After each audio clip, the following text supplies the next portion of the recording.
If you're thinking about buying the 2026 Honda Passport, stop scrolling. This is the review you need to see. In the next few minutes, we're diving deep into everything that matters: performance, reliability, long-term maintenance, and whether this SUV is truly worth your money in 2026. We'll take you through how the Passport drives after real miles, how it holds up over time, and what most reviewers won't tell you because they don't get their hands dirty. The 2026 Passport may look rugged and ready, but the real story lies beyond the spec sheet. Let's find out if it actually delivers where it counts. The 2026 Honda Passport doesn't just look tougher, it's built tougher, and you can feel it the moment you walk around it. Gone is the soft, crossover-like silhouette of previous models. In its place is a bold, squared-off stance that says one thing clearly: this SUV is meant to go beyond the pavement. Honda didn't stop at cosmetic changes. The Passport's wheelbase has been stretched to 113.8 inches, almost 3 inches longer than before. That may not sound like much, but in SUV dynamics, it makes a difference. The longer wheelbase adds to ride stability, especially at highway speeds and on uneven trails. And when you combine that with a wider track, 1.3 inches up front and 1.5 inches in the rear, you get a vehicle that corners with surprising confidence for its size. Structural rigidity has been significantly upgraded. The front end is now 72% stiffer laterally, while the rear gets a 50% increase in torsional strength. Translation: tighter body control, better feedback through the chassis, and far less flex when you're taking on rough roads or off-camber terrain. Compared to the previous Passport, this one feels less like a jacked-up minivan and more like a proper SUV. Approach angle has improved, now up to 23 degrees, beating out rivals like the Subaru Outback and matching some versions of the Ford Bronco Sport. Ground clearance sits at 8.3 inches across all trims, which keeps it competitive in the midsize SUV class, though still a step behind the 4Runner and Wrangler when it comes to pure off-road capability. Where the Passport really leans in is with the Trail Sport and Trail Sport Elite trims. These aren't just styling packages. You get 18-inch wheels wrapped in aggressive General Grabber AT tires, 275 section width, with deeper sidewalls that actually do their job. The valve stems are sunken to avoid damage when aired down, and underneath, you've got real steel skid plates protecting vital components, like the oil pan, transmission, and fuel tank. And in case you ever need to get pulled out of a jam, the recovery hooks are trail-rated to handle double the vehicle's weight, but engineered to detach safely in a front-end collision.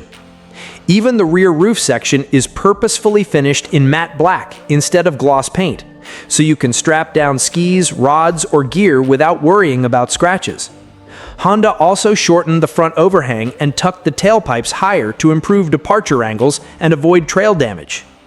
Compared to its predecessor, and even to rivals in its class, the 2026 Passport finally looks the part of an adventure-ready SUV.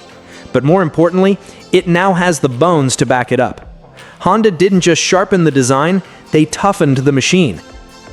Pop the hood on the 2026 Honda Passport, and you're looking at something familiar, but not outdated. Honda sticks with its proven 3.5-liter V6, now tuned to deliver 285 horsepower and 262 pound-feet of torque. That's a slight bump over last year, but the difference isn't just in the numbers, it's in how this powertrain delivers in real-world driving. While many competitors are switching to smaller turbocharged engines, Honda doubles down on natural aspiration, and there's a reason for that: reliability, smoothness, and long-term serviceability. The biggest change comes in the form of a brand new 10-speed automatic transmission. This is a major upgrade over the clunky 9-speed unit in the outgoing model. Shifts are quicker, smoother, and more intuitive, especially in low-speed stop-and-go traffic where the previous transmission often felt confused. The gearing is spread out better too. You get strong off-the-line pull in first and second gear, while still cruising at low RPMs on the highway in 9th and 10th. Compared to the 4Runner's aging 5-speed or the Jeep Grand Cherokee ZF 8-speed, this transmission feels more refined, more responsive, and more future-ready. All-wheel drive is now standard on all trims, powered by Honda's updated iVTM4 system. This isn't your basic slip and grip AWD. It can send up to 70% of the engine's torque to the rear wheels, and more importantly, it can push nearly 100% of that torque to just one rear wheel when needed. On loose surfaces, steep inclines, or icy roads, that makes a huge difference. You get real traction instead of just wheel spin and brake interference, something that even some premium crossovers still struggle with. In daily driving, acceleration is smooth and composed. The Passport hits 60 miles per hour in just over 7 seconds. Plenty quick for a midsize SUV, especially one built more for utility than speed. When you punch the throttle to pass on the highway, the V6 responds with a strong, linear surge. None of the turbo lag or sudden drop-offs you'll find in some rival setups. It's not the most powerful engine in its class, but it feels well matched to the chassis. It works with you, not against you. But it's not all upside. The engine still needs to rev high to reach peak torque, and while Honda's transmission does a great job masking that, it's no match for the low-end grunt of a turbocharged competitor like the Ford Edge ST or Hyundai Santa Fe Hybrid. And fuel economy? You're looking at about 21 miles per gallon combined. It's respectable, but in 2026, it won't win any awards, especially when some hybrid rivals are pushing well past 30. Still, there's something to be said for simplicity. This engine is bulletproof. Mechanics know it, parts are everywhere, and long-term reliability is virtually baked in. Compared to turbocharged engines that require high-pressure cooling systems, expensive sensors, and specialty oil intervals, the Passport's V6 is straightforward and proven. If you're the kind of driver who prefers smooth power over sudden torque bursts, and you want something that'll run strong for 200,000 miles with minimal drama, this setup makes a lot of sense. Honda didn't reinvent the wheel here, they just refined it until it worked better. When it comes to reliability, the 2026 Honda Passport holds its ground and then some. This isn't just a claim backed by a warranty pamphlet, it's something you see in repair shops, service bays, and on the resale market year after year. The Passport doesn't show up on flatbeds nearly as often as its more complicated or trend-chasing competitors, and as a mechanic, that speaks volumes. The 3.5-liter V6 under the hood is one of Honda's most time-tested power plants. It's been in service in various forms for years, and unlike some of the newer turbocharged or hybrid systems flooding the market, this engine is relatively simple, durable, and easy to work on. Timing belt replacements? Straightforward. Valve adjustments? Rarely needed before 100,000 miles. Oil leaks? Minimal, even at higher mileage.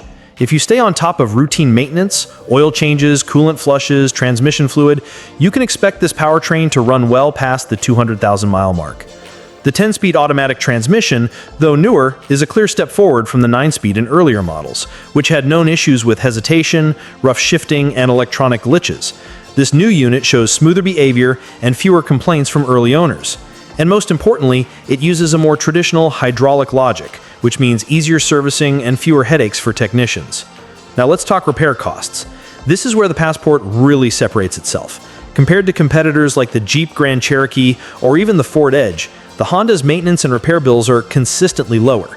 Parts are widely available, labor times are reasonable, and there's a deep bench of experienced techs who know this platform inside and out. Even out-of-warranty repairs rarely involve surprises. No $3,000 water-cooled turbo replacements, no hybrid inverter failures, no specialty diagnostics that require a dealer visit for something simple. Wear items follow predictable patterns. Expect to replace front struts around 80,000 to 100,000 miles, depending on road conditions.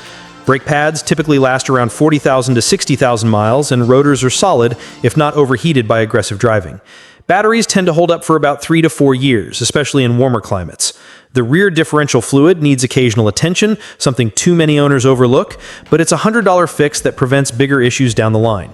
In short, the Passport's long-term reliability isn't about flashy technology or complex promises, it's about smart engineering, proven components, and a design philosophy that favors longevity over gimmicks. For buyers who plan to keep their vehicle beyond the lease or drive well into the six-figure mileage range, this SUV makes a very strong case.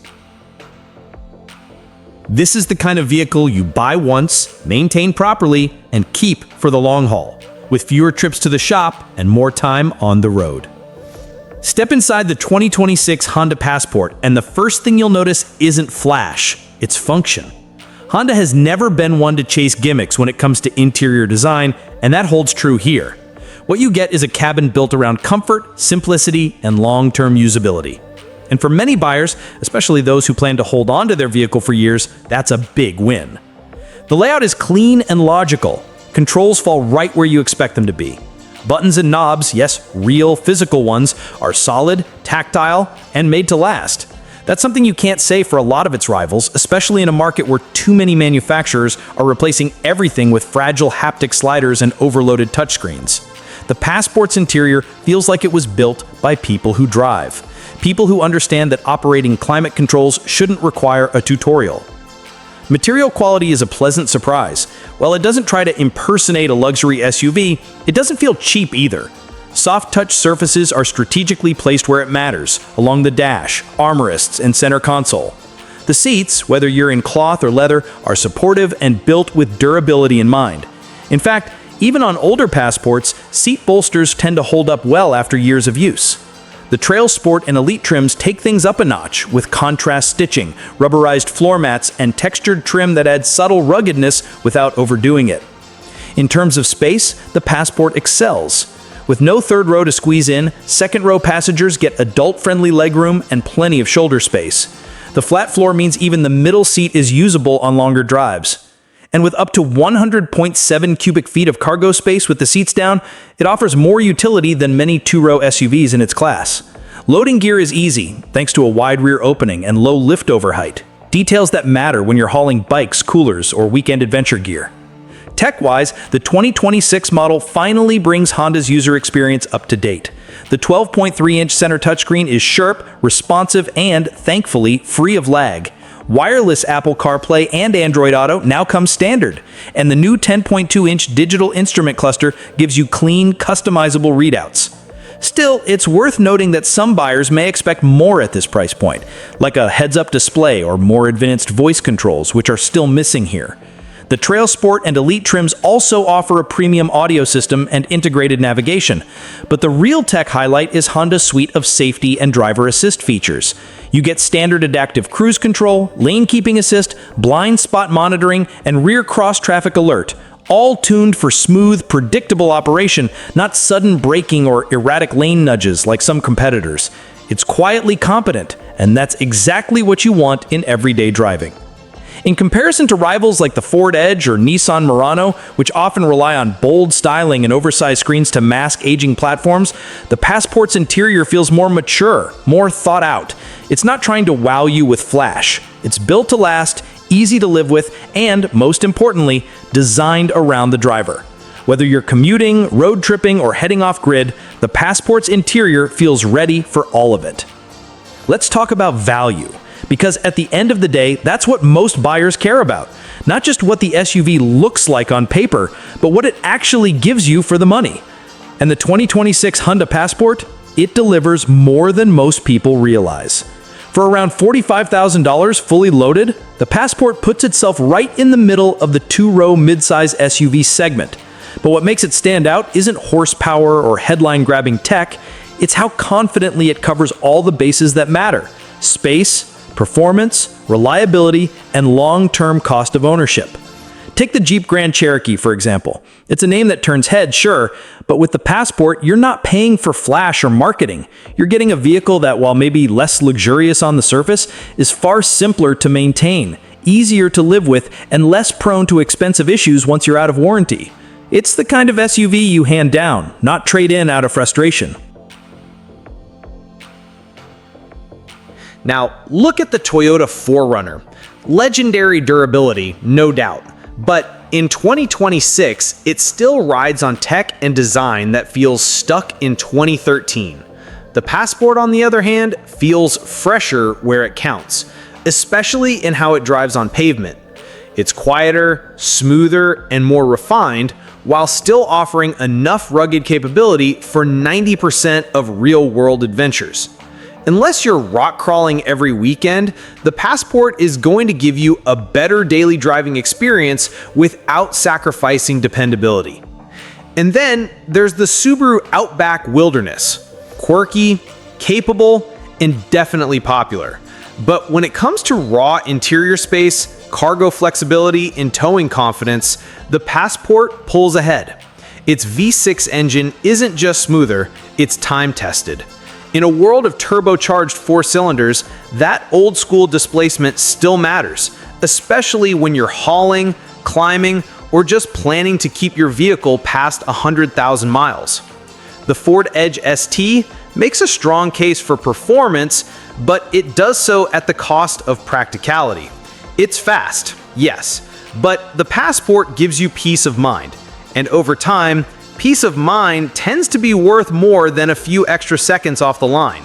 With the Honda, you get fewer surprises on your driveway and in your repair bills. What Honda has done with the Passport is deceptively smart. Instead of chasing trends, they've built an SUV that prioritizes function over form. It won't wow you with over-the-top features, but it won't frustrate you either. Everything works, everything fits, and everything feels built to last.